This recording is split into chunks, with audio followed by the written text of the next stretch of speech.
have a strong sense of the impossible things. మీరు అసాధ్యమైనటువంటి కార్యాలను ఎరుగుదురుగాక. God wants to do in, through and around you. దేవుడు మీలో, మీ ద్వారా, మీ చుట్టూ చేయదలుచుకున్నటువంటి కార్యాలు. May God's dream for you swallow up your unbelief. మీలో ఉన్నటువంటి అవిశ్వాసమును దేవుని యొక్క ప్రణాళికలు మింగివేయునుగాక. May you have faith enough to put out your buckets and prepare for rain. మీరు వర్షము కొరకు బకెట్లను సిద్ధపరచుకునేంత గొప్ప విశ్వాసమును కలిగి ఉందురుగాక. God moves on faith. May he move mightily because of yours.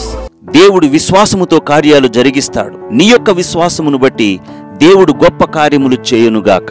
Dear brothers and sisters, now we are going to meditate a few scriptures. Psalm chapter 4 verses 8 says like this: In peace I will lie down and sleep, for you alone, Lord, make me dwell in safety.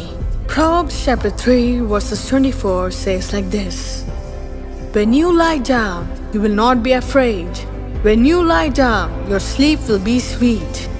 Psalm chapter 3 verses 5 says like this: I lie down and sleep, I wake again, because the Lord sustains me.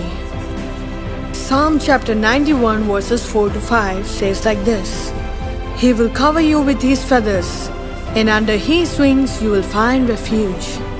His faithfulness will be your shield and rampart. You will not fear the terror of night, nor the arrow that flies by day. And tonight, enjoy restfully. ఈ రోజు రాత్రి మీరు చక్కని విశ్రాంతిని పొందండి. Faithful sleep. విశ్వాసముతో నిండిన నిద్రను పొందండి. God is mighty to save. దేవుడు రక్షించుటకు శక్తి కలిగినవాడు. God bless you all. దేవుడు మీ అందరినీ ఆశీర్వదించునుగాక. Have any testimony? Share in the comment section. మీకు ఏవైనా సాక్ష్యాలుంటే కామెంట్ సెక్షన్లో షేర్ చేయండి.